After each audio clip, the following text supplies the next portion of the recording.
Welcome to this meeting of the Attleboro School Committee for Monday, March 2nd, 2026. This is your notice that this meeting is being electronically recorded. It will call us to order at 6:30 p.m. Please rise and join us for the Pledge of Allegiance. I pledge allegiance to the flag of the United States of America and to the republic for which it stands, one nation, under God, indivisible, with liberty and justice for all.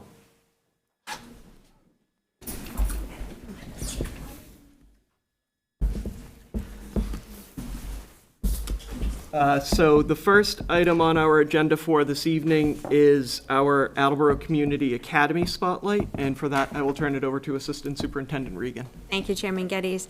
So it's our pleasure this evening to have the Attleboro Community Academy with us to share their spotlight. Principal Lakeisha Gerald and Ms. Hickox will be presenting, and I would like to take a brief moment to thank Ms. Hickox for her years of service and dedication to our students, families, and staff. She will be retiring at the end of this school year and will be greatly missed. So, thank you, Ms. Hickox. Together, they will be sharing all that ACA has to offer our students, including the supports and opportunities that they provide, the community they are continually shaping, and the goals that they strive to reach for their students every single day. They'll also share their journey implementing transformative learning experiences, or what they call, or you'll hear tonight, TLEs. And these are units of study that provide students with multiple opportunities to engage and collaborate with each other and present information in authentic ways. So with that, please welcome Principal Gerald and Ms. Hickox. Good evening, everybody. My name is Lakeisha Gerald. I've actually been here at APS since 2019. Ms. Hickox actually is a part of my hiring process. Okay. So, I want to thank you, Ms. Regan, and thank you, school committee, for always keeping ACA and alternative education in your thoughts and in making it an important part of what we do in Attleboro Public Schools. We believe in it, and we know we have you behind us, and that means a lot. This is a bittersweet presentation for me because it's the last time I will formally be in front of you. And, you know, when you come into a place 30 years of your life, you leave a piece of yourself here. But the time has come to turn it over to the next generation. And this is a sweet presentation because I know that I'm leaving ACA in the best possible hands. We have spent this year working together with the team, with the teachers, and really trying to prepare for the next chapter of ACA, which we really are poised. Keish and Mr. Hill and the whole team of faculty have been doing a lot of professional development and really going to take it to the next level. So I am confident that we are headed in the right direction. I can't wait to see what's next. So now, really, the people you need to hear from, Ms. Gerald and our students. Thank you so much. I personally cannot see APS without you here, so it is definitely lots of feelings right now in this space. We have some months, so it's going to be good. For me, yes, I joined APS in 2019 as a guidance counselor at Attleboro High School, and I've worked, and when Jean decided to transfer over and become the principal at ACA, I gladly came to join her in that transition. I love the students I worked with at AHS, and the students who are transferring over to ACA, I love so much. So having the opportunity to transfer has been such a great opportunity for me, growing, but also to see the babies who I love to work with. So our presentation today, we're going to talk a little bit about the work that we've been doing. The students I wanted to introduce, this is Carly Travers, this is Nina Morley, Autumn Barrett, and then we had a student who had emergency, but Tyler Poliski, which I'll talk a little bit about his slide today. So these are our nuggets, as I call them, our babies. We every trimester we have an event, a community building event to sort of like close out the year. We do this along with a student exhibition where students show the work that they've done throughout the trimester, but this is one of the fun days we had.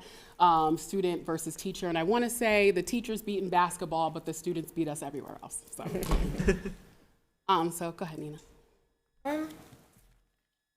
I love ACA because it's a smaller environment and there's less people. It's also way easier to focus. And I chose to come to ACA because it was just a better solution.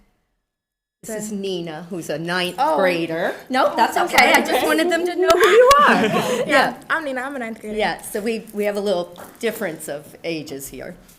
The opportunities that you get at ACA is we go to Brennan for the gym every other Wednesday. And we also do pottery and digital art in the actual high school. And we do yoga in the high school. And then staff here is very supportive. Miss Keish is very supportive, and so is Miss Hickox, also Miss V. And whenever anybody has a problem, whether it's a problem in school or outside of school, they're always willing to help you. Thank you so much. You're welcome, Max. As Ms. Hickox talked about, and Ms. Regan as well, we went to a DESE Alternative Education Conference a few years back and fell in love with transformative learning experiences. It was rigorous activities and rigorous curriculum that was authentic and really stuck with our students. So the students really were engaged in the work they were doing. In our hallway, you saw students talking about poetry in the classroom. So our students who are the strongest, never have any feelings, were talking about poetry that they wrote in the hallways. Not in classrooms, together, academics. It was also the first time many students saw themselves as students. And the experiences that they've had throughout the time in school, that's the first time that they saw themselves as students, and that was really important. You'll hear a little bit more about our previous student named Buddha Donovan, but Buddha will speak a little bit more, but Tyler, they ended up speaking up at Babson. So they did their whole course trimester, doing students in the law, talking about different things, which Buddha will talk about, and then they got a chance to sort of perform it to people around the nation at Babson College, specifically talking about transformative learning experiences and their experiences having it. So I wanted to give you guys a little taste of it.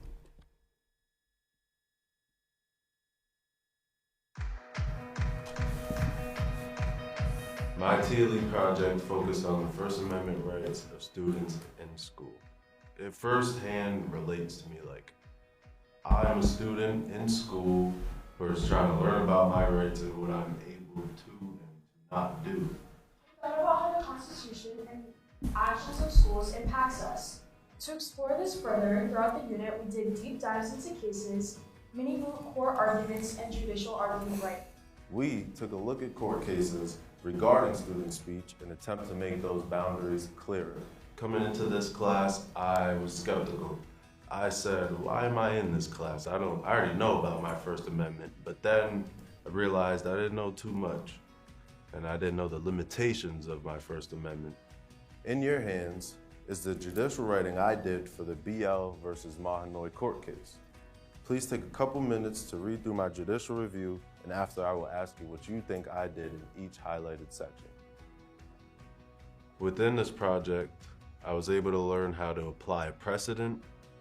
I've presented past facts, something that's happened before, which created or established a test or sort of rules that allow us to better determine whether or not something's been violated or not. I've also learned how to impose hypotheticals, something that may or may not have happened or something that could have happened that would have changed the outcome of the case had it occurred. I've also developed the skill of refuting counter-arguments, which is addressing the other side. In doing that, I was showing that, I'm not only biased to just one side, I understand and able to address the opposing side while still proving my side right. I'm actually delving deeper instead of just being on the surface of it. I'm actually learning and I'm trying and taking things into consideration. If I wasn't doing this, if my teacher didn't say, hey, you're gonna be doing this thing in a few months, we're going to a college campus, you're gonna be presenting your work, someone likes your work. And I guess hearing that just motivated me to do better and be better. Working on this TLE had really helped me to better articulate and better strengthen my writing. This TLE really made me open my eyes wider and look deeper into myself, and really made me try harder and be better than I was yesterday.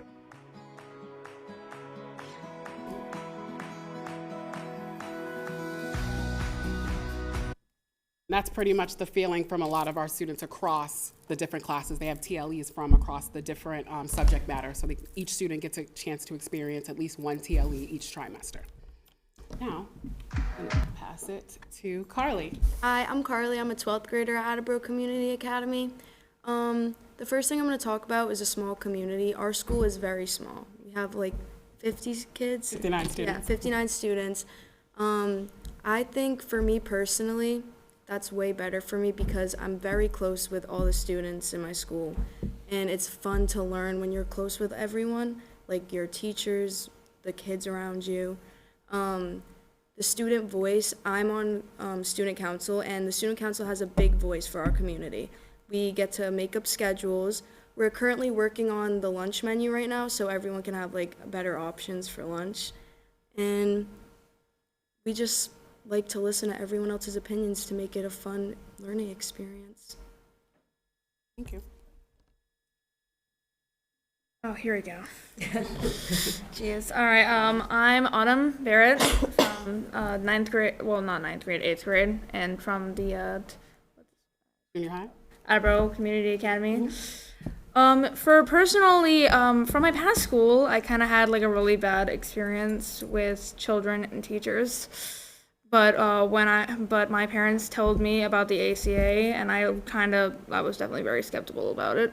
I said, no, I have friends, I have people that I care about in the other school. My father told me I'll make new friends, I'll make new connections and all that. I will admit I was a little nervous, meeting all these new people, new places, new things, new experiences. But I met some people on the way to help it at least be less nerve-wracking. At least a bit less, yeah. It's kind of hard to do. No, it's great. For academics, I got Student of the Month, so that's something. I never thought it was going to be me, but here we are. I definitely improved on my social studies and my ELA. I never was big on reading and writing. I kind of thought that was kind of, yeah. But now, even back then, I wasn't really open on learning new ideas, and I kind of contracted on learning that as well. Stuff happens. People change. Yeah. Also, for my goals, I'm kind of learning to manage my OCD and my anxiety more often. I'm kind of having anxiety right now. It's a little blurry. Hey. But I'm hoping I'll be able to handle that so everything isn't less nerve-wracking, isn't less freaking out, less I'm not less deranged and less under control, and I'm more under controlled in my own body. Also, I'm hoping one day, once I do get the step controlled, I'll be able to pursue to going to a college, basically probably for marine biology or acting. Either one of the two would probably be fine. But could be, yeah. Well, yeah. But yeah, Thank you. welcome. These are our babies. Do you guys have any questions for us? Well, first of all, great job, all three of you. Thank you, Ms. Hickox and Ms. Gerald. ACA is a true benefit to this district, so we're very grateful for all the work that is done there and the community that's built in the student supports. And hearing an eighth grader tell us about her plans for after high school is in an alternative education setting is pretty impressive. So, anyone on the committee have any other thoughts? Mr. Domenici? Thank you. I will say, we don't normally do this when people announce their retirements, but we should probably vote on that as a committee, quite honestly. Because, that's hard to imagine. But, Ms. Gerald, you certainly are more than capable, and we've appreciated, especially in the last year, everything that you've done. I appreciate all of the three of you coming today. It's not easy to talk in front of everybody. You did great, okay? The things that really stand out for me, a couple of things. Student voice is huge. It's something we all advocate for. We have student council representatives here. They give us updates on what's going on in the school, but they also are empowered to tell us things that we need to hear. And so continue to do that. Continue to have that voice and bring it here. Bring it to our attention. The other is the number 59. Because without the Attleboro Community Academy, that's 59 students we may not have. Because the traditional learning environments, although we try to do things differently here at Attleboro, aren't for everybody. The Community Academy is hugely important. The graduation is one of my favorite ceremonies, and I'll be there to see you walk across the aisle. May 21st. May 21st. But just thank you, because, we love it here. I will speak for myself, but I'm sure my colleagues would agree. It's important. And now that we have 7th and 8th grade students as well, it makes it that much more meaningful and impactful to continue this good work. So thank you all for everything you've done. Thank you, Mr. Domenici. Mr. Larson? So, you guys did do a great job, so you shouldn't think anything different other than that. So, and getting in front of us is nerve-wracking for anybody. So, again, you did great. And, my history with the ACA, I love listening to the stories because it is that other branch that, to help the district catch everybody. And listening to the stories over the years has just been so heartwarming to know that there's an alternative for a lot of people to not get left behind. And so, again, I think you did a great job, and keep up the great work. Thank you, Mr. Larson. Mr. Storrs? Thank you, Mr. Scarce. Yeah, one of the things I always loved about this program is that not all students can learn in the same way or learn as well in the same way. So the fact that Attleboro has this is such an advantage because it provides a better way. And the three of you are examples of that.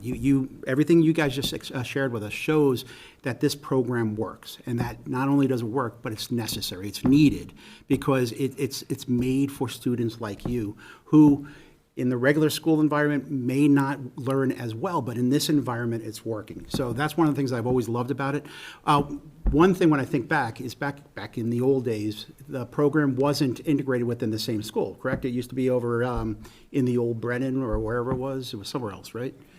So, but generally where I'm getting at is this is effectively a school within a school, right? Mm-hmm. So one question I had about that, maybe you guys can answer it, is you have leaders from the high school regular ed program, and then you have student leaders like yourselves, who are part of the ACA. So how is that, because you're both sharing space. So how is the leadership of students from the general ed program and the ACA program, how does that intertwine? We haven't done much integrating with ACA and AHS in that way, but we do have integration with the junior high school and the upper school. Got it. So that's how we do the sort of mentorship within our own school to support. Yeah, I mean, as long as the students have those opportunities, that's what I care about the most. And I, I want to say, it looks like, the program's going to be in great hands moving forward. But, I got to say thank you to Ms. Cox for everything that you've done over the years, so thank you. Mr. Bennett? Thank you. First of all, thank you for taking your time to come and speak to us tonight. And I share our sadness at your departing and our optimism for the future of the ACA. And I want to thank you particularly for saying that you have anxiety, because it's something that, I don't talk about a lot, but I suffer from anxiety and I suffer from ADHD. And so everything that I do, be it a school committee meeting or coaching a basketball game or a subcommittee meeting or whatever it is, if I'm in the public eye, I always feel like, I kind of feel it in my chest. So, and I just want to thank you for soldiering through that and coming here and speaking eloquently and bravely, all three of you, about your experience. If I may, just one thing. What we have the advantage is seeing these three when they come to us and when they are ready to leave us at whatever stage they're at. We have a rising 9th grader, a rising 10th grader, and a soon-to-be high school graduate. And I've had the privilege of being there when they each came and watching the growth over. The good and the bad. Yeah, it's not always easy. But that's something that we genuinely see, and I'm not sure how to express that and show that to you, but just seeing them all here tonight just warms my soul. So keep moving ahead. Any other questions or comments? The last thing, I'll echo what Mr. Bennett said. Soldiering through, as someone that also deals with anxiety, it's very impressive. I can't imagine having done it at your age, but also I'll say that under Ms. Cameron's leadership, before Ms. Hickox, and under Ms. Hickox's leadership, I was able to spend time in the ACA after hours and see the work that's being done there. And the word support just doesn't give it justice. They know what's happening in the students' lives, what they need personally to make sure that they have it so that they can be successful in their classroom environment. So all the work the team does is incredible, and the dedication of the students is critical to that as well. They want to succeed, and they're taking every advantage they can to use this alternative path to get to where they want to be. So congratulations to all three of you. Congratulations, Ms. Gerald, on your future leadership, which we know will be successful. And of course, thank you again, Ms. Hickox, for all of your service, both at AHS and ACA. We are all sad to see you go. So thank you all very much. Thank you. Thank you, guys.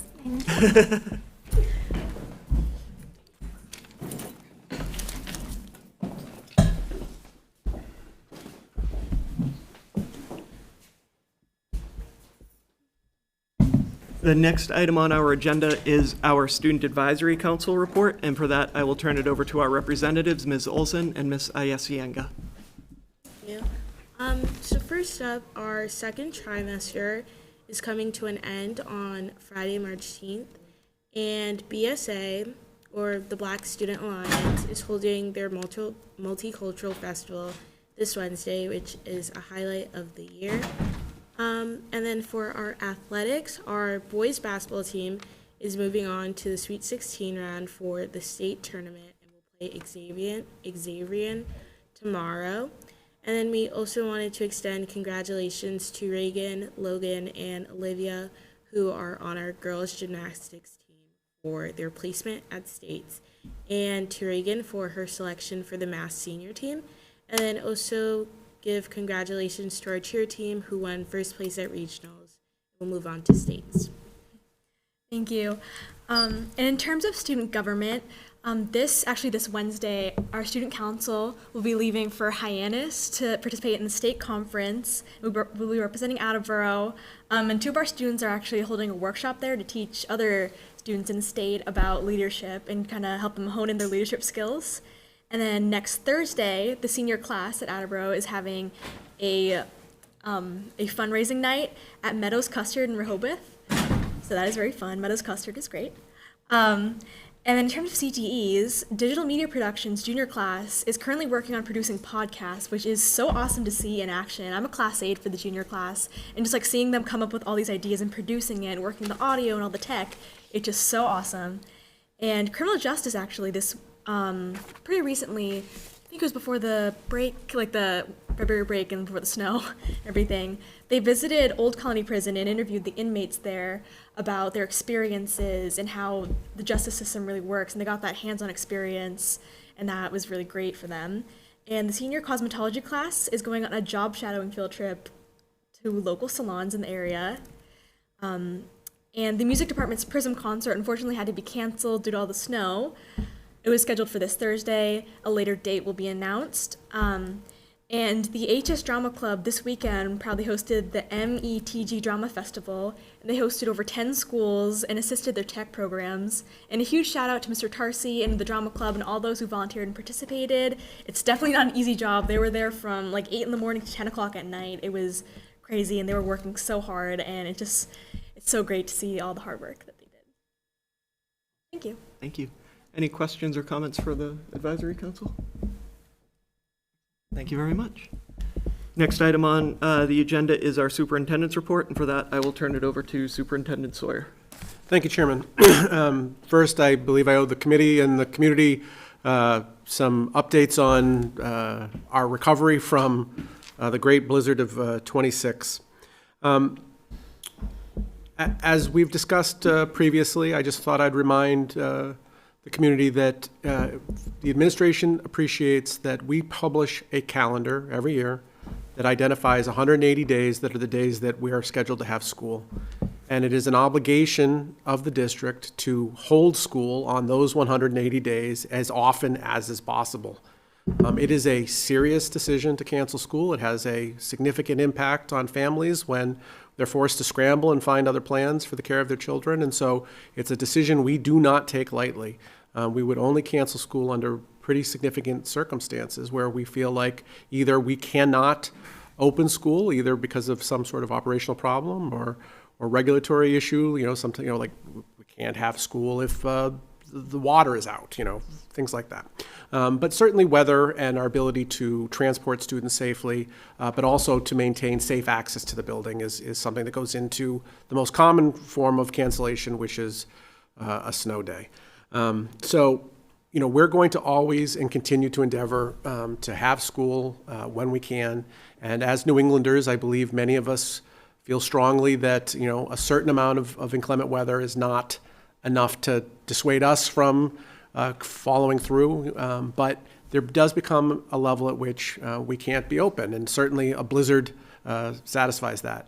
I'll just also comment that I know that some people wish that we were able to communicate those messages sooner, because the more time people have, the more time they have to make those plans. And I appreciate that, which is why we will always announce as soon as we can, and we'll try to make that decision as quickly as we can. And it's a relatively recent practice that we cancel school ahead of time. For my entire time as a student and for most of my time as a teacher in this district, you wouldn't have a cancellation until the morning of.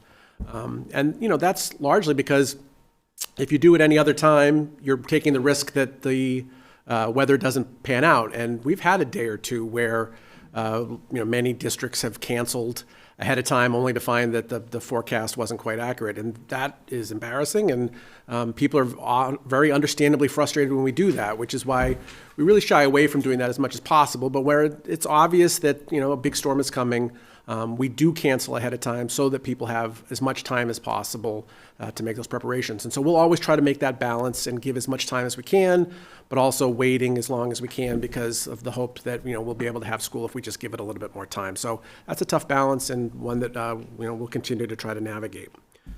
But in making that decision, and this certainly came up with the decision to have school on Friday, is the question about whether or not it's safe enough to have school, to be open, to create the conditions in which we need to we have to transport kids, and then in some families the students are either walking or being transported by their families.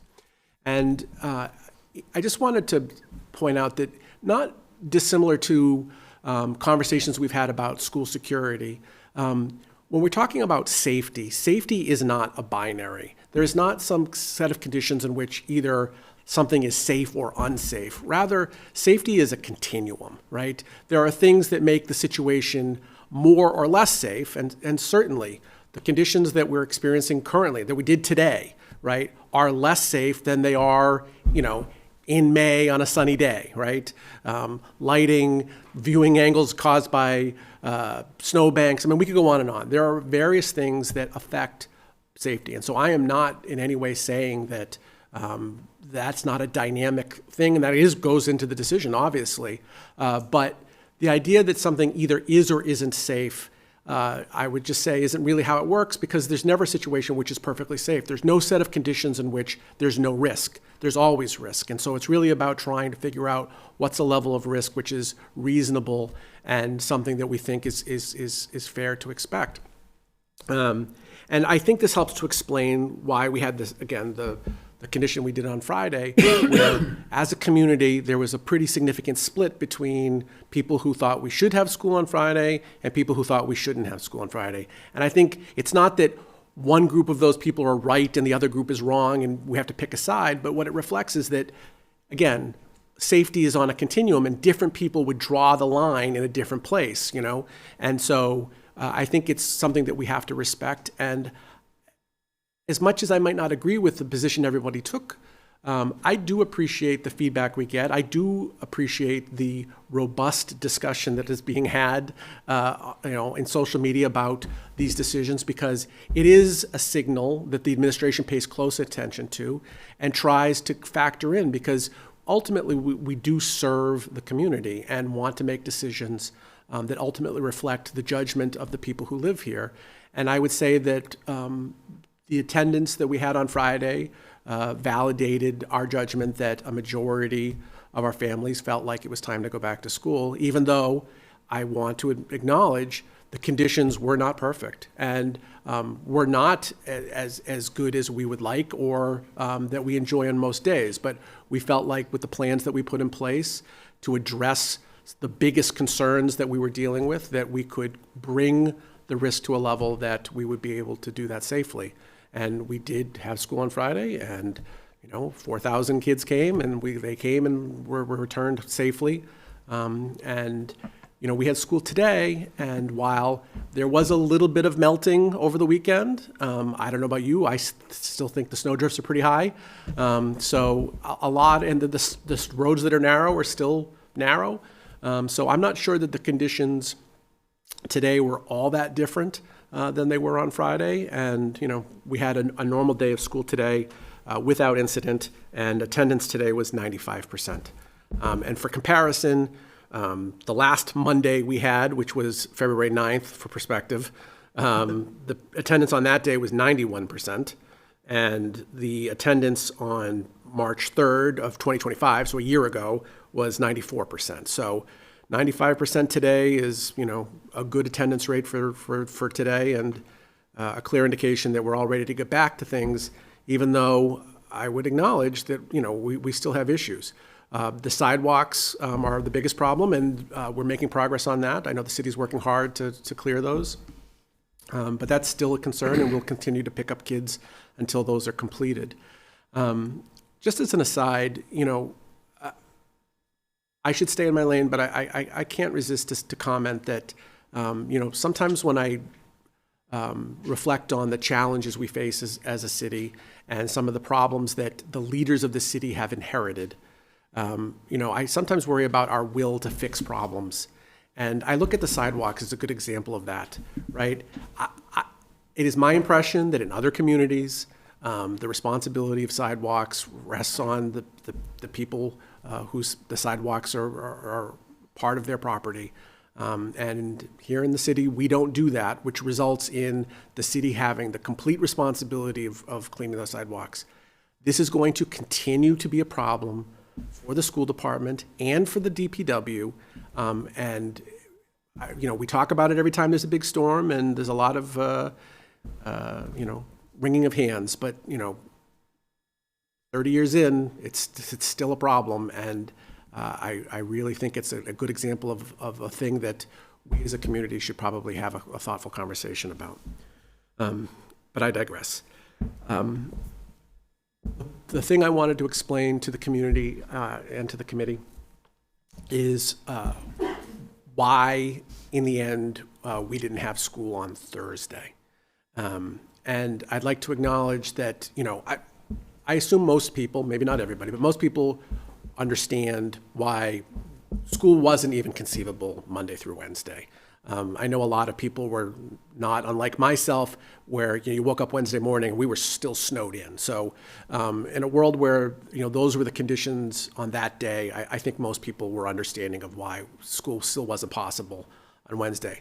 But Thursday, I felt like it was a disappointment that we couldn't have school. And quite frankly, the conditions in the streets weren't far enough along that we could have had school, in my opinion, on Thursday. And I want to give DPW a great amount of credit that they worked very hard with us on Thursday to change those conditions enough that I felt comfortable enough to have school on Friday. I did not feel that way on Thursday morning, and I did feel that way on Friday morning, and their hard work and their partnership in addressing the specific issues that we raised throughout the day on Thursday is how we got there.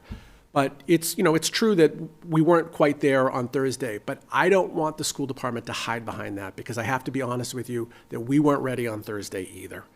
And there's a number of factors that resulted in that. And again, from my perspective, it's a bit of a disappointment that we couldn't be ready sooner, because certainly a lot of other districts were able to go back to school by Thursday.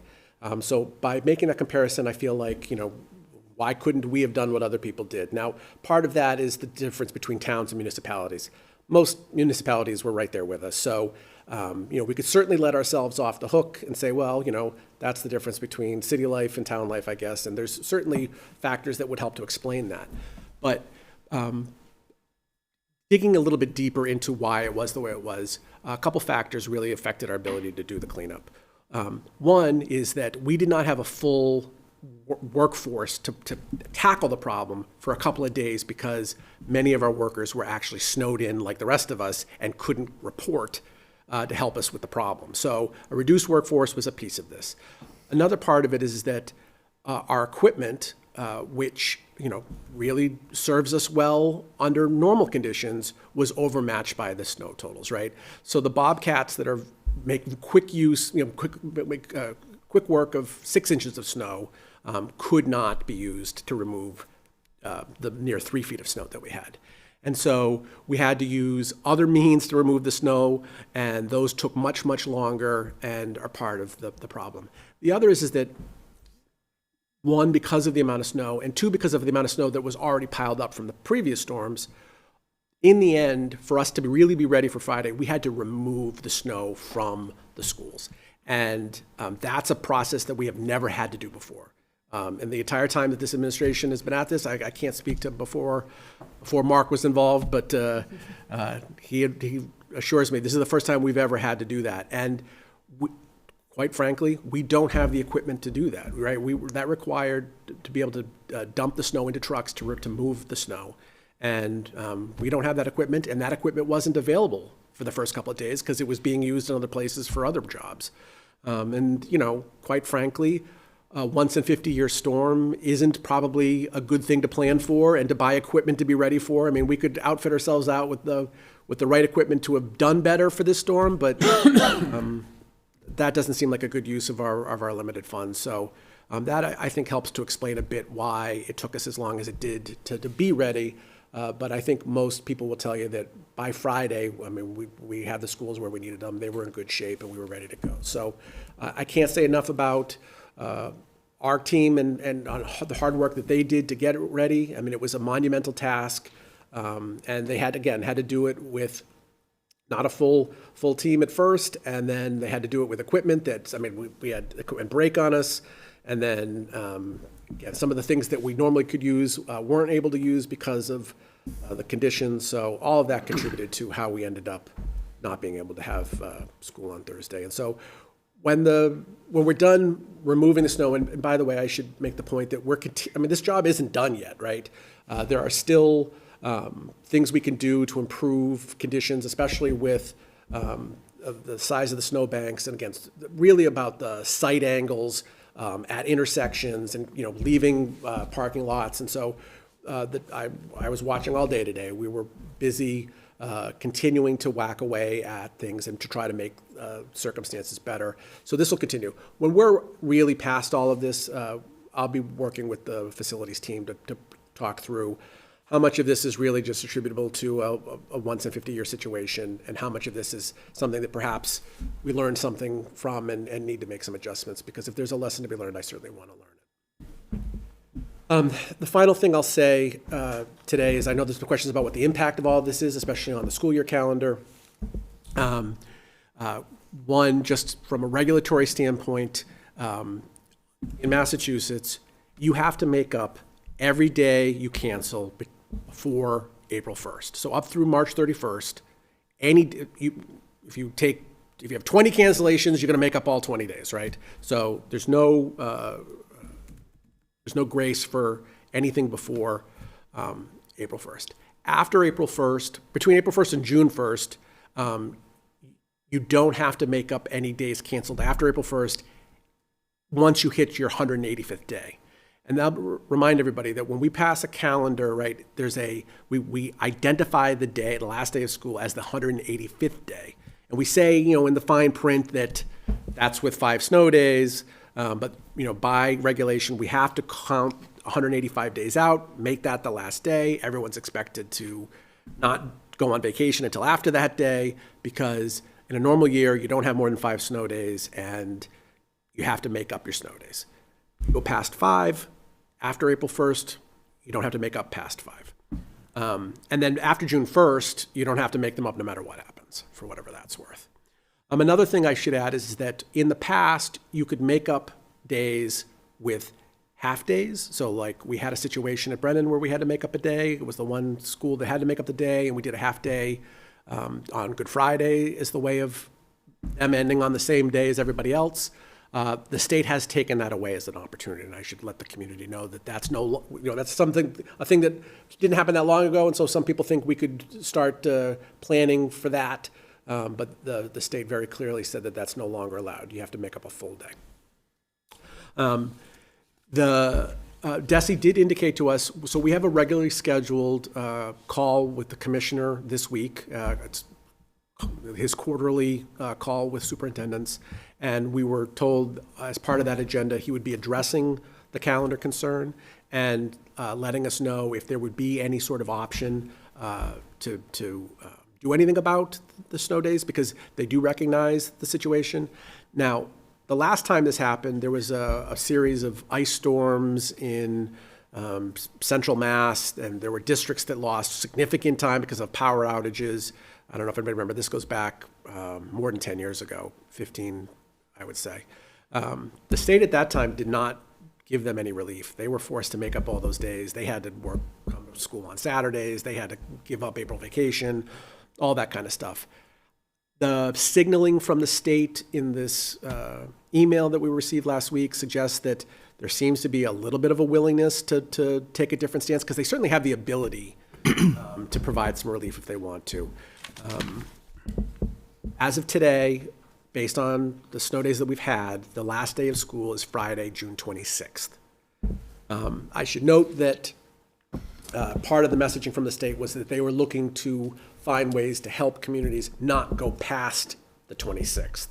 So I am a little bit worried that they are going to make an offer, but only for people that have to go past the 26th, which, if we have another snow day, will be something we need, but if we don't, and right now the forecast is for some warming, so I'm optimistic that maybe we won't have that problem. But I would also point out that the National Weather Service sent out an email today saying that on average, Providence gets 6 inches of snow in the month of March.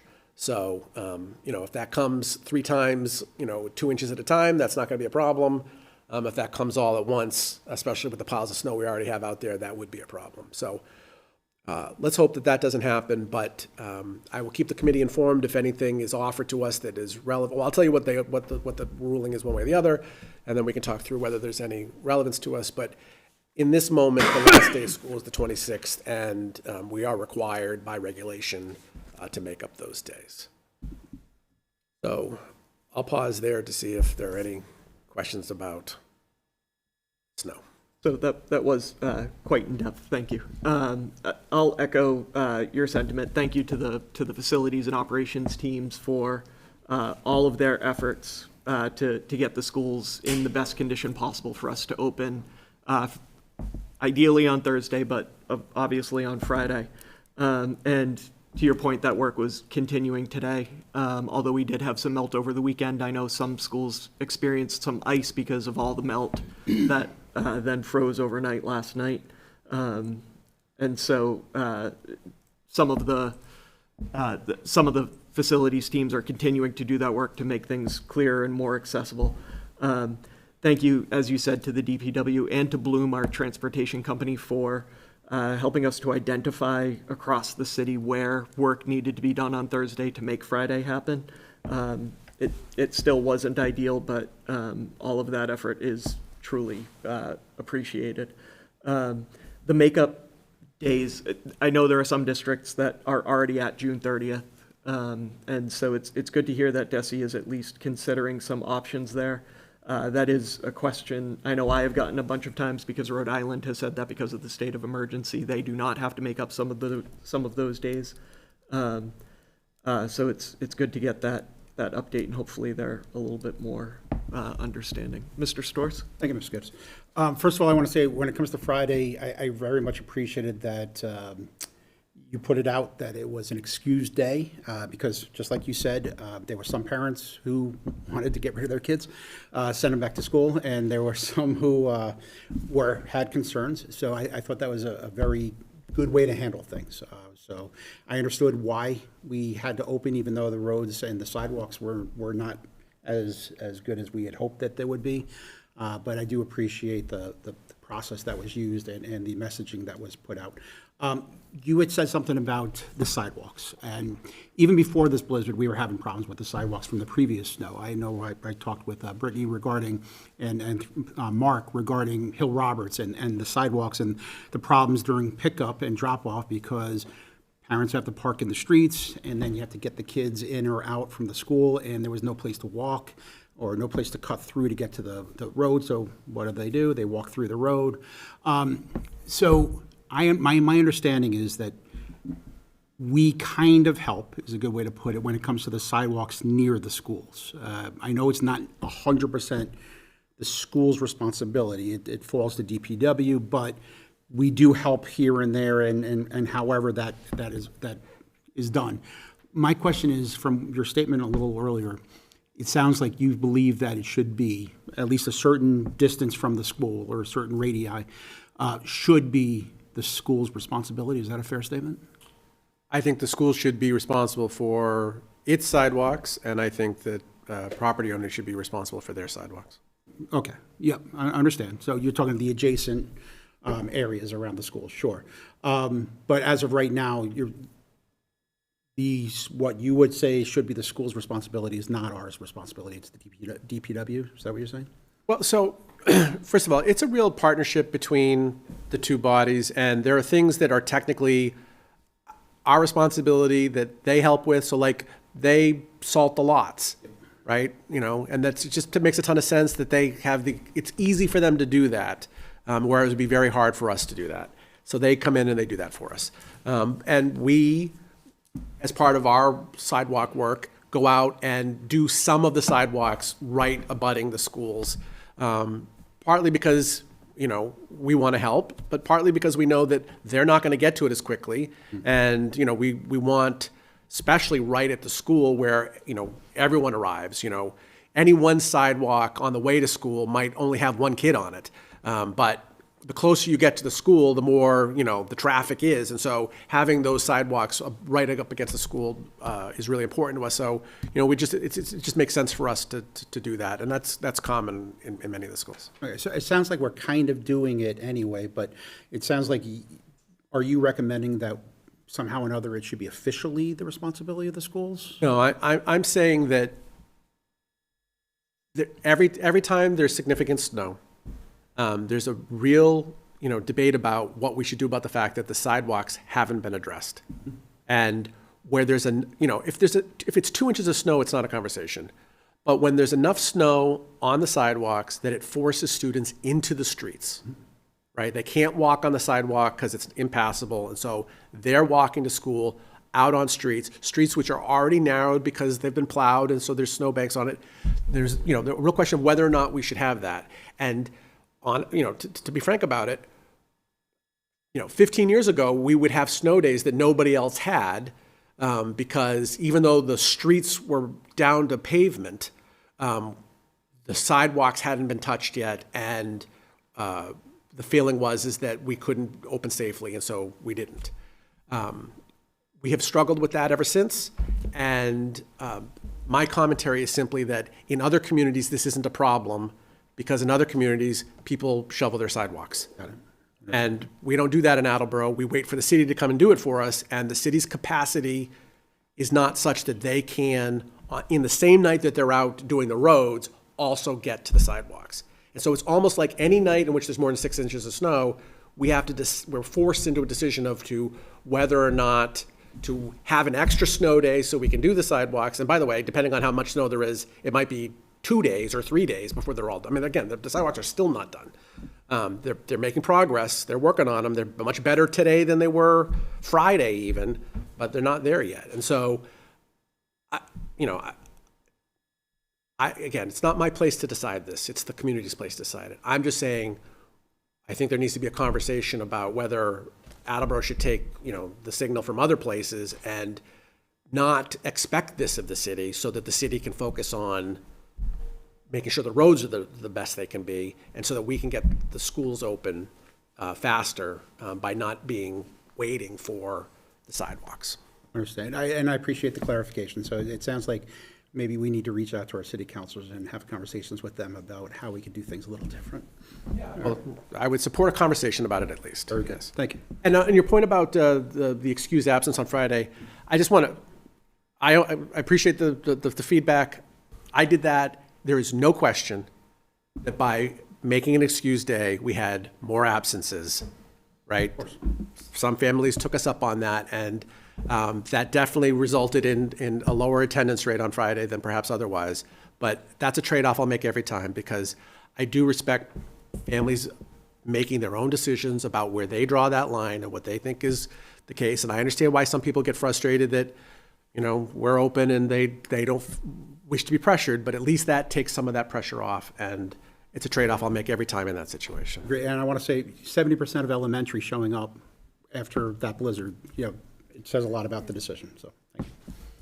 Thank you, Mr. Storrs. Mr. Bennett? Thank you. Thank you. Actually, I wanted to get in more to the decision to make it an excused absence day. Could you just explain what was the thinking behind making it what amounts to an optional school day? Yeah, well, I mean, not to peel back the veil too much, but I mean, you know, on a certain level, every day is an optional school day, right? You know, parents under the law can, you know, hold their kids home on a given day, and it's only a problem when when there's a pattern of attendance problems. So on a certain level, it's not all that different than what's true any given day. But to be more direct about, I think, what you're asking, we're stuck between two different viewpoints on whether or not we should have school, which, again, I want to acknowledge that it is true that the conditions were not as optimal on Friday as they would be under normal circumstances. And so for us to do this safely requires everybody to, you know, we need the bus drivers to take on the added challenge. We need the other drivers in the city to understand that, you know, they can't drive at normal speed because we've got kids we've got to get to school, and that the roads are, you know, it's just like a team effort. And I think different people have different comfort with the decision to, you know, sort of have a can-do attitude. You know, we can do this, and, you know, let's you know, band together and make this work, versus nope, it's, you know, not as safe as a sunny May day, let's stay home. And to me, rather than take a definitive position one way or the other and force everybody to go one way, to respect that different people are at a different place, and that, ultimately, we're here to serve the community, and to let the people, the actual families make that decision, to me, one is a way to respect that different people see it differently, and to take out unnecessary tension about us all needing to be exactly on the same page. I think for one day, most people got what they wanted out of it, right? The people who were eager to get their kids back to school were able to do that, and the families that felt that that risk wasn't worth it, they were allowed to do that as well. And again, that's not optimal either. It's much better if attendance is higher. If we had that kind of attendance on a regular basis, we'd be in crisis. But it's a trade-off that, to me, was worth it, because I think not only were there a lot of students who were really eager to get back to school. I mean, it wasn't just 4 days in a row, it was 4 days after a vacation. But, it also, to break the seal on returning, I think helped to make today much less of an issue. If we had waited the day, today would have been the anxious day about whether or not we could do it safely. And so to get the day in and to prove that we can do it safely, even if it's not at 100%, to me was a trade-off that made sense. Thank you for explaining your thinking there. And I just want to say that my feeling is that if it's not safe enough for everybody in the city to go to the schools, then they should be closed. And if it is safe enough for everybody in the city to go to the schools, then not only should they be open, but if it's a school day, it should be mandatory. And that by setting up a situation where 46% of the high school didn't come to school, it meant that for the kids who came to school, they didn't get a usable, particularly useful day of education. At least the feedback I got from my kid who went, he said he wanted to go, and I said that's good because I was going to make it anyway. But his feedback was that it wasn't a particularly useful day of school. So that I just want to add that's sort of my bias there, that if it's not safe enough for everybody to go, we shouldn't go. And if it is safe enough, every parent at any moment can decide not to send their kid to school, whether it's to go to, I kept my kids out of school once to go to Disney World, right? And those are unexcused absences that piled up on there. I think one of them even had to do a detention, right? And that's part of life. So if at any time a parent can keep their kid home, so if they feel it's not safe. So my feeling is that if in your judgment it was safe enough to open school, then it should have been a mandatory school day. And I respect your thinking, and I think that it's reasonable to err on the side of making it easy for people to send their kids or not as they see fit, and I respect and understand your take there. Just from my perspective, I would disagree with that move. But thank you. Thank you for the feedback. Thank you, Mr. Bennett. And just to follow up on a couple of the things you raised there, following the last storm with the issues that we had with sidewalks and the decision to have buses pick up walkers, as the superintendent and I were in communication throughout the week last week, we were talking about the safety, the road conditions across the city, and what we were hearing from the DPW, and with the decision to open on Friday, one of the first questions I had was, are the buses, assuming that the DPW hadn't had a chance to get to all the sidewalks, will the buses be picking up? What is the attendance requirement if people don't feel that it's safe? And that's when the superintendent shared the language of the message with me, and I was perfectly comfortable with it, because we did hear from people that chose not to send their kids, didn't think that we should have been open. We've heard from people that said, thank goodness you opened. I know my road is still a one-lane road that's just wide enough for the bus to get down. And so where everyone was trying to figure out what was going to make the most sense, but as in less than ideal conditions, anytime that the schools can try to find a way to make them a little bit more palatable, like picking up walkers on busy streets, while the DPW continues their cleanup, I think that's the the best we can do, because a lot of families depend on the schools and depend on their kids going to school on a daily basis. So, Ms. Johnson? Yes, thank you, Mr. Chairman.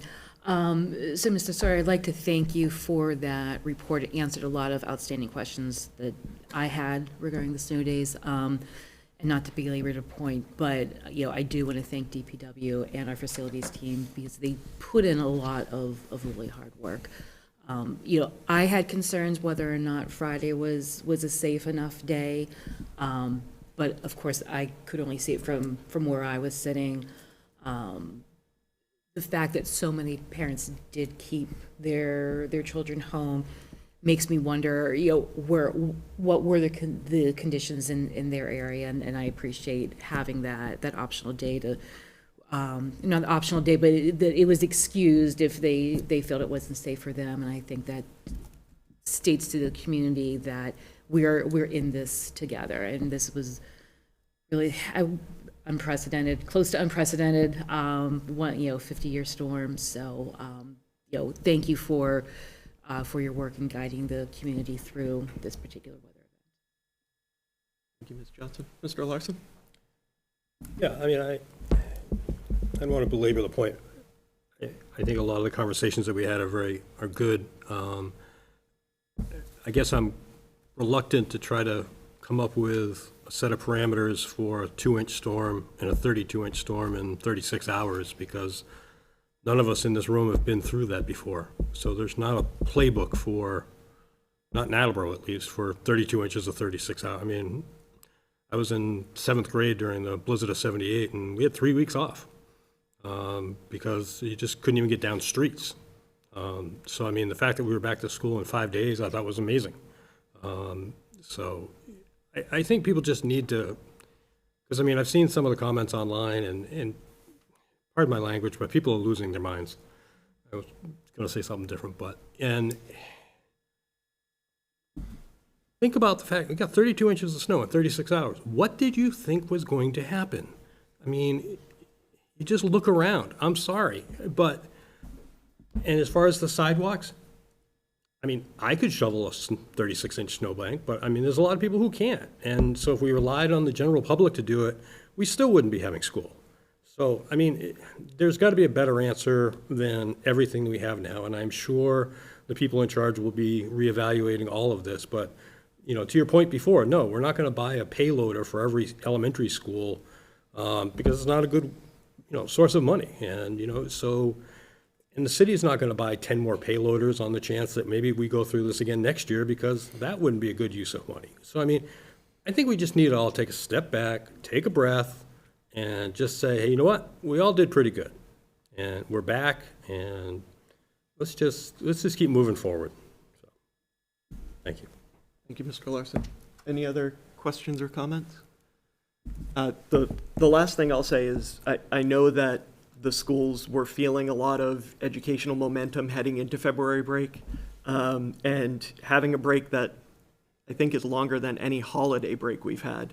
Unexpectedly in February. I would be interested, this is obviously day 2 back from the storm, so I don't think anything can fully be said now, but later this week or even next week, if we could hear how that momentum has been regained in any way, that would be, I think, helpful.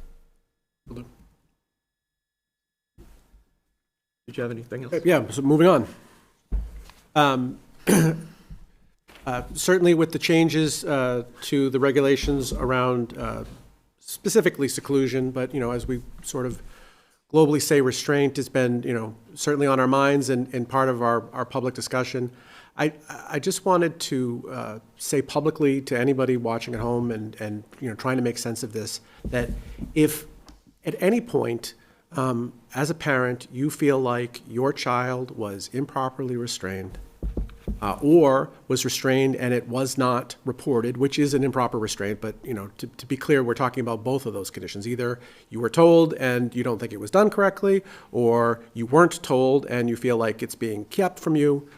I would absolutely encourage you to use DESE's problem resolution system and report the problem and get their independent set of eyes on the problem.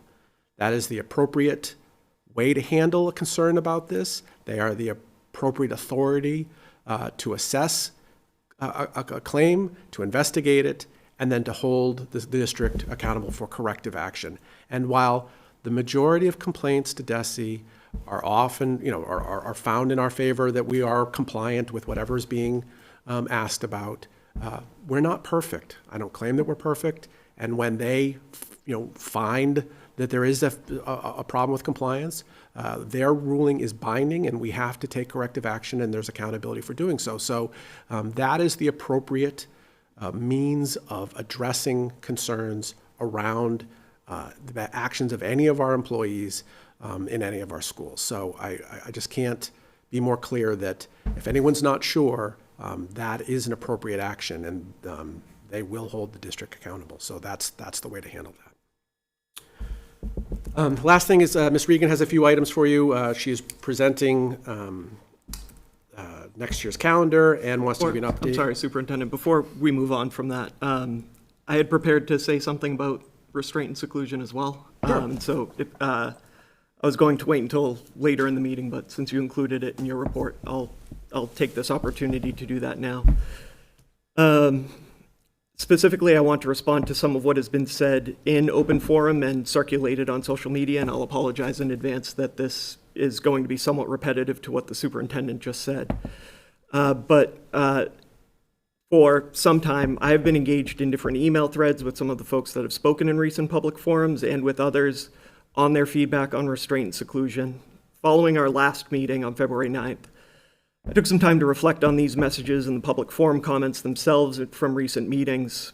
So I'm going to provide some of that feedback now, and then I'll invite the committee to provide any of their thoughts as they see fit. Over the past year, we've heard a number of concerns from families about their experiences related to special education. I spent an extended period of time during our June 22nd meeting last year discussing the feedback I had received from a variety of perspectives related to special education in Attleboro and elsewhere. Family members, special educators here in Attleboro and in other districts. As I discussed then, the family district relationships that are most successful are those that become shared problem identifying and problem solving teams.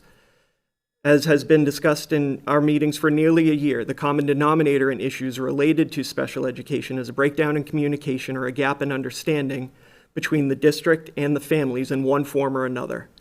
As we have heard, every family has different perspectives and opinions on, and as I mentioned in June, there is no one universal solution to address all the concerns. The discussion around restraint and seclusion is no different in that some families feel an unconditional opposition to restraint and seclusion practices, while others see value in students being able to access a proper calming space aside from their class, or appreciate that a restraint may need to be used if a student may harm another person as a last resort. I share the administration belief that the restraint and seclusion can be traumatic for all involved and should be available as tools only to be used as a last resort to keep students and staff safe. That said, I will call on the district to continue to collaborate with families to investigate and implement practices that are more proactively prevent students from escalating to a point where they may harm themselves or others. I'll also recognize that any proactive prevention will likely be based in each individual student's plans and needs rather than a broad approach to changing practices, but believe that this work is critically important to fully support each student within the special education objective of a minimally restrictive learning environment. I'll also call on the administration to identify ways to make any time a student is using a common space to be conducive to supporting emotional reset as possible, so that it can truly be used for calming and not cause added angst to the student. That said, as a reminder, I want to remind everyone here and at home that this committee is elected to represent the City of Attleboro citizens in overseeing the school district. Among the primary functions of the school committee, as described by the Massachusetts Association of School Committees, is the need to, quote, establish and periodically review educational goals and policies for the schools in the district, consistent with the requirements of the law and state district-wide goals and standards established by the Board of Education. As the representative governing body of the Attleboro Public Schools chosen by the city, we need to act in the best interest of every population across the entire community. Sometimes there are conflicting interests in decisions before us, and our job is to carefully and respectfully discuss the topic from various perspectives, a job that no one on this committee takes lightly. To do our work efficiently and effectively, we have 4 subcommittees that meet on a regular basis to bring business forward to the full committee for review, discussion, and if necessary, approval. Subcommittees are publicly accessible to anyone interested in attending. Committee members have email addresses publicly posted on the district website, and obviously the full committee hosts open forum for the community to provide feedback during any regular meeting. These opportunities for public engagement have been in place for every educational, fiscal, operational, and policy-related decision this committee has made, and feedback provided by various stakeholders through these channels of communication has helped inform committees' decisions. This is the core structure of a representative government and has been throughout all of our lifetimes. In short, approving policy to remain in alignment with federal and state laws and regulations is among the primary charges of the school committee.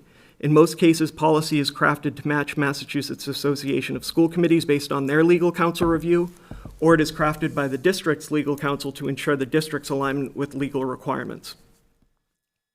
At this time, I think it is also important to say that the district's policies and procedures comply with current regulations around restraint and seclusion, and the district is taking the necessary steps to remain in compliance with the changes to regulations that go into effect in August of 2026. This is not to say that the district has been perfect in its practices, but to set the record straight in response to claims that the district is knowingly or willingly out of compliance with state regulations. I also think it is important to explicitly state that last spring, the committee approved the creation of a compliance officer position within central office.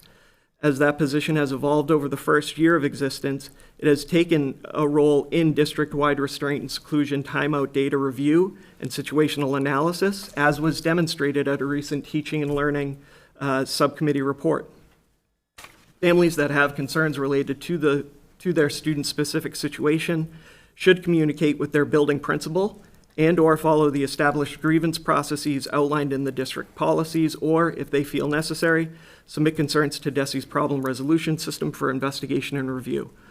Ultimately, to remain in alignment with regulations, the only changes to policy JKAA will be to language impacted by the updates to the regulation. All told, DESE sets its regulations, the school committee approves policy to align with the regulations, and the administration identifies the procedures by which the policy and regulation are operationalized across the district.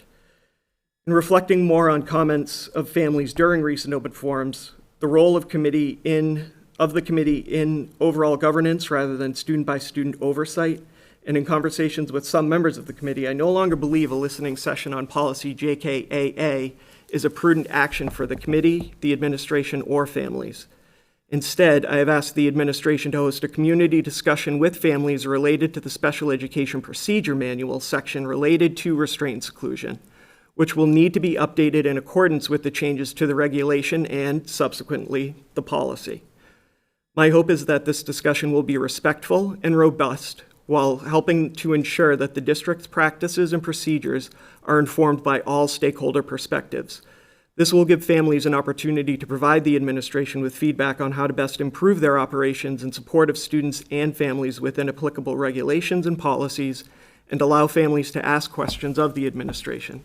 I think that this will be a more impactful session than one on a legally aligned policy.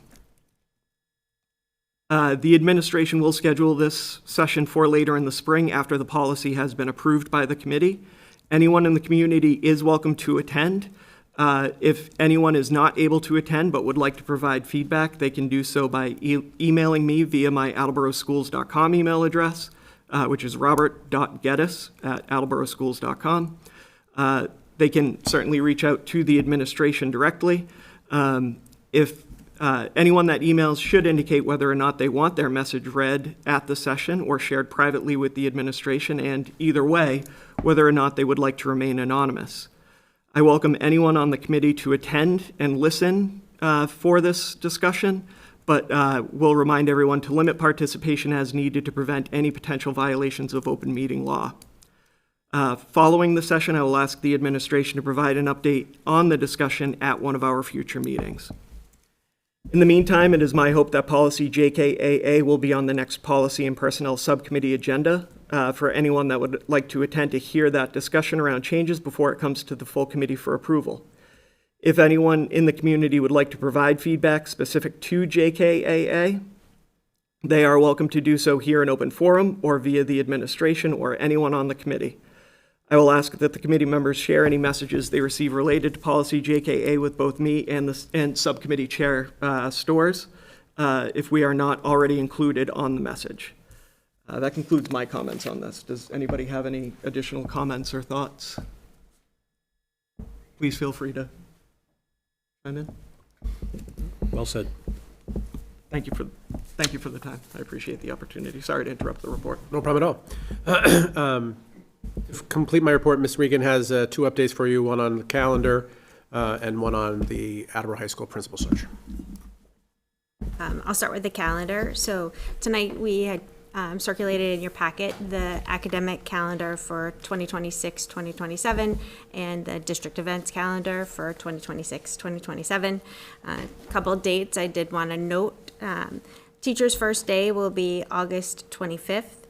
The students' first day will be on August 31st. There'll be 8 district-wide early release days. And graduation is scheduled for June 4th. And that is within the regulation that is set that we have to schedule it before the up to 12 days before the last regular scheduled school day. And so that is scheduled well within that range. It's on the 9th day. So if anyone doesn't have any questions or concerns or comments, I was hoping that, if possible, the calendar could be approved this evening. Thank you, Assistant Superintendent Regan. I'll entertain a motion to approve the calendars as presented. So moved. Second. Thank you. Any discussion or comments, Mr. Storrs? Yeah, I just had a quick question about kindergarten. I know that the kindergarten, the amount of days or time that they go is different than the other students. Couldn't recall. Can you refresh my memory? What's the requirement for kindergarten students? I don't remember the exact amount of minutes for time on learning, but it's about half of the regulation for students in grades 1 through 12. So even with a 3 or 4 day later start and a 13-day or whatever it is earlier end, we're more than meeting that. They're well within there. I just wanted to verify. Thank you. And for potential kindergarten families for next year, we do have an upcoming information night that will probably provide more details for those families as well. Speaking of AHS graduation, going back to the snow discussion and the delayed calendar for this year, I know there was a rumor that graduation for Attleboro High School this year has been postponed as a result of all of the missed days. Just want to confirm for the community that is not the case. That is not the case. Thank you. Any other questions on the 2026-2027 calendars or comments? Seeing none, all those in favor? Aye. Opposed? Motion passes. Thank you very much. And finally, I did want to provide you with an update on the AHS Principal Screening Committee. We did continue to meet with candidates last week virtually. The storm provided us to be a little bit more flexible in our thinking and how we interview candidates. So this week, on Thursday and Friday, we have 2 candidates that we've invited to visit the school for the entire day. They have a full agenda. They'll be meeting with students, staff, and they'll be meeting in person with the screening committee again at the end of each day. And then next steps will be determined after each meeting with the candidates to determine whether or not they'll be moving forward to meet with Superintendent Sawyer. The process is well underway. Glad to hear it. Any other questions or concerns? Thank you. That concludes my report. Thank you, Superintendent Sawyer. Next item on the agenda is the joint resolution on school department funding. A draft was shared with the committee The draft, it's just that, a draft, so we will not be taking a vote on approving the resolution tonight. But generally speaking, the objective of the resolution, we continue to hear from the state legislature that there is not any interest in making any changes related to the Chapter 70 formula itself. And so as a result, the focus of the advocacy on this resolution, and I think from what I'm hearing, some of the advocacy statewide related to school department funding, is focusing more on items that can impact fiscal year 2027, but continuing to advocate for the legislature to take some action on chapters, or at least start to plan to take some action on Chapter 70. I know the legislature is slightly divided on how to best do that between the House and the Senate. The resolution takes that approach by discussing in-district transportation reimbursement, fully funding special education circuit breaker, establishing the whole child grant program, and reiterating the need to revamp Chapter 70. We are continuing. I want to thank Council President Kobus and Budget Committee Chair, excuse me, Budget Committee Chair Delicio and Mayor DeSimone and the administration for their continued feedback as we work through it. But we'll have the final draft in time. I'll make sure that it's included in our packets on Friday for our meeting that's happening next week. Any questions or comments as of now? Thank you. Next item on the agenda is a motion to approve our minutes from February 9th, 2026 meeting. I'll entertain a motion to approve. So moved. Second. Thank you. Any edits, questions, or comments related to the minutes? Seeing none, all those in favor? Aye. Opposed? Motion passes unanimously. Next is our consent agenda. We have 3 items. I'll take all 3 as one motion unless anyone has any concerns. Seeing none, a motion to accept the donation in the amount of $7,500 to Hill Roberts from the Hill Roberts Elementary School PTO for the purchase of touchscreen monitors. Motion to accept the contractual obligation in the amount of $60.30 from Bay State Textiles to Hill Roberts Elementary School. And motion to accept a donation in the amount of, that's supposed to say $7,400 from the Feinstein Foundation as broken down in my memo from February 23rd, 2026. So moved. Second. Any comments, questions related to the consent agenda? Seeing none, all those in favor? Aye. Opposed? Motion passes unanimously. Next is subcommittee meeting updates. We only have one tonight, and that is our Infrastructure and Facilities Subcommittee. And for that, I will turn it over to new subcommittee chair, Mr. Bennett. Thank you. Yeah, we met on February 11th, and pursuant to policy BDE, we nominated a chair. I'm very gratified to have been elected chair, and I want to thank everyone on the subcommittee for their trust in giving me that opportunity to be useful here. There was one motion brought forward regarding the utilization of of the Willett Elementary School parking lot by Camp Ramsbottom as a bus pickup and drop-off location. We've accommodated that request for over a decade, and there's, as far as we can tell, no liability to the schools. We specifically asked that, to make sure that all the various, there's no risk to the schools from allowing them to do that. That was, so I haven't done this before, so do I say how it proceeded out of subcommittee? I've seen a million of these. Yes? You can do it either way. You can express how it was brought out of subcommittee, or you can just go ahead and open it up as and entertain the motion. It was unanimously approved out of subcommittee. I would entertain a motion to approve the use of the Willett Elementary School parking lot by Camp Ramsbottom. So moved. Second. Is there any discussion? Okay. I'll call for a vote.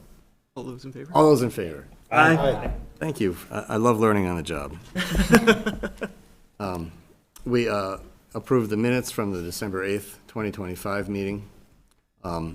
At that previous meeting, at this meeting, we also, Mr. Furtado gave an update about snow removal operations. There had just been a major storm. Anyway, it seems like a distant memory now when we got like 1.5 feet of nice, fluffy, light, easy-to-move snow. One of the things that he touched upon is what a great partner the city's been in working on this, particularly the fact that they salt all the parking lots, which is something that Dave brought up, but is worth reiterating that as anyone who's tried to go to Lowe's to buy a little salt for their walk has found out it's expensive and not easy to get. And it would be hard for the schools to maintain an operation to salt our own parking lots. And it's a big deal that the city does that. It helps a lot. And the city has been very collaborative and helpful in every step of the way along the process of getting the schools ready to be open. I did touch base with Mr. Furtado this morning just to see if there were any new information regarding that, and everything that he told me is exactly what you said also earlier, Dave, so I think everyone appreciates that. There was one thing that you didn't get to touch on is that where did we put all the snow? Because there's more snow than you can possibly pile up anywhere on the campus. Here and at schools like Thatcher, if you eliminate 30 parking spots for a snow mountain, that's probably 1/3 of the potential parking there. And so I guess the 3 locations that they gave us were the parking lot at the old Finberg School, the parking lot at Ponson Hewitt Field, and the parking lot at the Highland Country Club, which I drove through on my way over here tonight. There's a massive pile of snow in the middle of that parking lot. I wish I were 11 years old. I would build a big snow. So I thought that was pretty interesting, and that, we were not also ready to open until Friday. So we did talk about things besides snow. There have been some facilities and capital improvement project updates that we're going to continue to track as we meet. One is that the parking lot project paving at Hyman Fine, Studley, and Thatcher has been approved. As of a couple of weeks ago, the projects were set to go out to bid soon, with work hopefully beginning in April. The AHS track will be resurfaced. The City Council has approved the funding to resurface the track. An RFP is being prepared, and work is expected to take place over 2 weeks in April. And that this is a case of preventative maintenance. Resurfacing the track now would prevent the need to redo the entire track, including rip up the subsurface. So it's well worth taking time to do the preventative maintenance in order to keep these things working. The city has also approved funds to expand the walkie-talkie communication system to Coelho, Hill, Roberts, Hyman, Fine, Wamsutter, and Thatcher. And that the City Council has approved the funds to replace the chiller at Thatcher, which failed just out of warranty. It's kind of an ugly situation with the vendor who didn't back the chiller that has failed. But there's an insurance claim out. In the meantime, we are cleared to proceed with that chiller to hopefully have that work completed before we need to bring in emergency chilling for Thatcher again over the summertime. It sounds like we probably will need at least to rent a chiller for the month of June, just for Thatcher. And that concludes my report, unless someone has any questions. Thank you. Thank you very much for your report. The resurfacing of the track, you said will be over 2 weeks in April. I'm assuming, and I don't know the spring sports schedule off the top of my head, but I'm assuming that we're going to be working around that. I would hope so, Okay. or else Mike Whitefield will be mad at me. Okay, fair enough. But I really don't know the ins and outs of how they're going to schedule that around the school sports. All right, as long as it's top of mind for somebody, I'm sure it is. Thank you. Thank you. That concludes my report. Thank you, Mr. Bennett. Good job for the first time. Yeah, I'm learning on the job. Not easy. Next item on the agenda is open forum. This is the time when members of the public may address the school committee to provide updates, share information, or express concern on matters within the committee's jurisdiction. All speakers are encouraged to present their comments in a respectful manner. Open forum is not a time for committee members to engage in dialogue with members of the public. Guidelines for open forum are available to you. Please know that we are interested in what you have to say, but we cannot respond without background information. Each open forum participant will be given 3 minutes to address the committee. Please come forward to the podium and state your name and address for the record. Hi, Joey Ford, 44 Smith Street, founder and leader of Parent Data Force. Good evening. I was glad to hear the Student Advisory Council mention today that the students have been learning about the justice system. There is no justice in Attleboro. And speaking of that justice system, I need to address something serious that happened in this district. Last school year, a former special education teacher at Thatcher Elementary School physically assaulted 2 nonverbal autistic children. She was allowed to resign, not terminated publicly. She ultimately received only 2 years of probation in court, and her educator license is still active, well over a year after the incident. Her educator license number is 401941. That is deeply concerning, and it raises basic accountability questions. Tonight, I am asking the school committee to do something simple and clear. Confirm whether the administration completed every required step to report this to the state licensure authorities. Because when a licensed educator assaults students, especially nonverbal autistic students, the public deserves to know that the district followed the proper reporting process. The criminal case docket number is 2434CR002765. I also want the committee and the public to understand this. The public docket does not fully capture the important facts that were stated in open court during the probable disposition hearing. I attended that court date.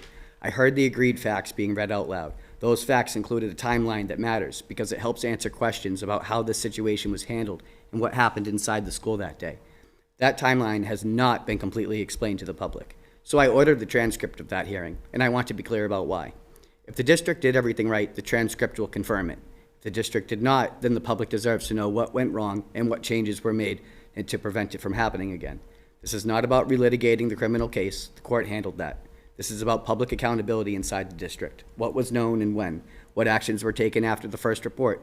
What actions were taken to protect students after that. What discipline occurred for any adult who failed to act. And what safeguards are now in place so a nonverbal child is never left vulnerable again. Nonverbal autistic students cannot go home and easily explain what happened to them. They depend on adults and systems to protect them. So tonight, I'm asking for 2 things. First, confirmation that all required reporting to the licensure board was completed. And secondly, a commitment that the committee will require full transparency from administration on serious safety incidents, not vague summaries, minimized narratives, but clear facts and clear accountability. The community deserves truth, and our children deserve protection. Thank you. Thank you, Mr. Ford. To answer your questions, just for the community's feedback, the committee discussed this with the administration publicly in our meetings across multiple meetings throughout the winter last year in real time to the legal extent we were allowed to do so. The committee expressed disappointment in the situation, frustration with the situation, and again, it was discussed and handled in the legal fashion it was allowed to be handled. The district does not oversee licensure. That is something that is handled by DESE. So that's something that would be outside of the district's purview. Is there anyone else that would like to address the committee as part of open forum?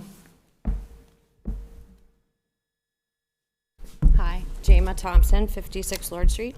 I just wanted to come. It's been about a year since I was here. Hard to believe that we're still having these ongoing conversations about this, but I get it's not an easy thing to tackle. So I first want to thank you for the work that I know has been going into this, but I also want to say that the fight's not over. For my son, it's been 2 years removed now, and to hear people that are still suffering with some of these things, it really pains me. So I thought, there was a couple meetings ago where you asked for some hard data, so I thought I would give my perspective just for you to think if this was your child, would you still be fighting 2 years later to get some answers? So my son attended from September 6th to February 7th. That's about 5 months of time. He was restrained 27 times in that period of time, the first being on his first day of kindergarten. 10 of those were never sent home to me. They were dismissed, only when I requested records did I actually see the full gamut of what was there. So that is not transparency and not partnering with families. In this, they called it a calming room. It's really a seclusion room. There was 31 incidents in that month, those 5 months that he went there. 21 hours of his kindergarten were spent in that room, averaging 41 minutes at a time. There were days, the longest times, there was 215 minutes, 167 minutes, 168 minutes, 240 minutes one day. He spent the entire day in that room alone, scared and wanting help. And he didn't get that. We had direct meetings with Yvonne Medeiros and Allison Washington to fight for him and give him what he needs. I was promised that I was going to be sent meeting minutes that day. What I was sent was a memorandum that would have, if I had signed it, would have excused the district of all of their wrongdoing. That is absolutely wrong. That is not partnering with families. That's trying to hide things, and that is wrong. It is just so wrong. And I understand that the proper protocol is to go through these channels and these systems. Parents are scared. And if they've been made to sign something that says they cannot talk, then they can't talk. It's a legal document that the leaders of this community, the school community, are asking parents to sign. Had I not read that, had I not fought and got an advocate and a lawyer and all of the things to help me fight, I probably would have been made to sign it, or my child would have been given an out of district. So I just want to speak that it's not an easy fight for parents, and I appreciate that you're keeping this conversation going, because it is an ongoing thing. My son is still working through the traumas and the scared treatment that he was given. He was 5 years old. There was restraints that my mother walked in to pick him up one day. There were 4 educators restraining him, one of which had him in a headlock. He was 5 years old. There was absolutely no reason for that to happen. There needs to be better help for either the teachers, the trainings, the staff. Yes, I understand that's a last resort, but on a child's first day of kindergarten, that shouldn't be what happens. So, thank you. Was it Ms. Thompson? Yes. Thank you, Ms. Thompson. Thank you. Is there anyone else that would like to address the committee as part of open forum?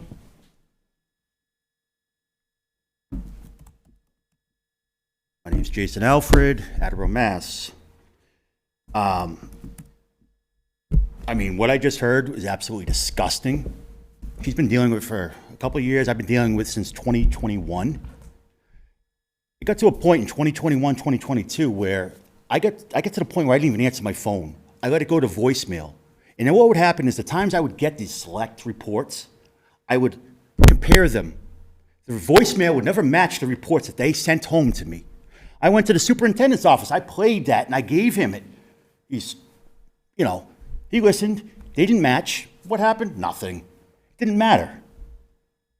This is bullshit. It keeps going on year after year after year.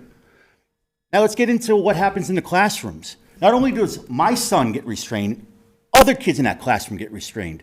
They're all seeing it. They're a product of their environment. It's institutionalized, what you're doing to these kids. You're putting them and subjecting them to trauma. I get it. It's teachers. Yes, they have some trauma. Guess what? They're adults. They can articulate what's going on. They can go to a therapist if they want. When my kid is 5 years old and he's vomiting at night because he doesn't know and he's so stressed out about what's going on the next day at school, and as a parent, I'm going, what is going on with him? You know how many times I've had to change bed sheets in the middle of the night because my son was vomiting because of the anxiety that was caused by Miss Fernandez. An absolute joke for a teacher. And I will say that Thatcher Elementary kindergarten teacher, 5 years old, disgusting person, vile. Anybody has an issue with that? I don't care. Now, this continues to happen. And I'm going to be honest. I'm going to make sure I read this perfectly so that way everybody understands. I'm putting you on notice. Everybody here, you too. If further restraint holds and seclusion occur on behalf of my child, and I suggest other people, don't worry, don't mess around with Desi. They're a paper tiger and never going to help you out. That if restraint holds and seclusion occur on behalf of my child, that this is a violation of IDA Section 504 of the Rehabilitation Act and Title II of the Americans with Disability Act, and that if you continue to allow employees of the school district to engage in these illegal activities, that I am going to sue all of you. All of you. Not only in your official capacity, but also in your individual capacity under 42 U.S.C. Section 1983 for Fourth Amendment, Fourth Amendment and 14th Amendment violations because of these illegal actions that have continued to go on. This opens the door not only for the municipal tort policy to be used, which has a cost of $30,000 of taxpayer funds per usage, but maxes out at 3 times per calendar year. Calendar year, we're at what? March 2nd. That's a lot of time. Any further violations will trigger these 1983 Mr. Chairman, claims that's 3 against minutes. you personally Thank you, Mr. Larson. and Mr. the Alfred, district. that's 3 minutes. Massachusetts does not have a homestead Mr. Alfred. exemption. I will sue all of you individually Mr. Alfred, that's the and end of go your into time. your homes and force Mr. Alfred. into bankruptcy. Thank you, Mr. Alfred. The truth is not harassment. The truth is protection. Is there anyone else that Thank would you. like to address the committee for open forum? You have a member online. Thank you.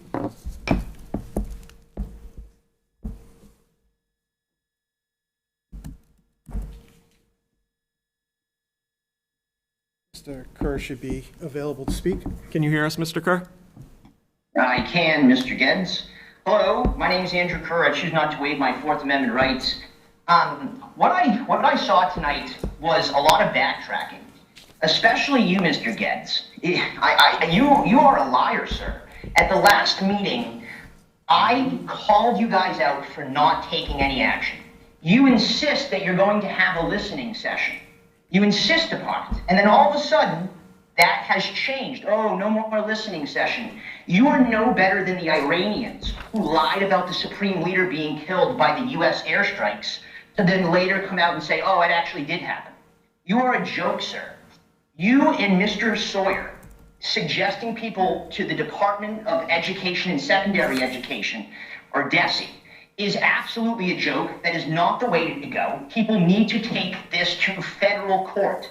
DESE is a state organization. It does not carry the same rights under the IDEA, under Section 504 of the Rehabilitation Act, and Title II of the Americans with Disabilities Act. You're trying to bury this in the state. This is the same state that knowingly does not even prosecute that woman that slapped 2 nonverbal autistic children. This is just a complete mockery of everything that's been going on.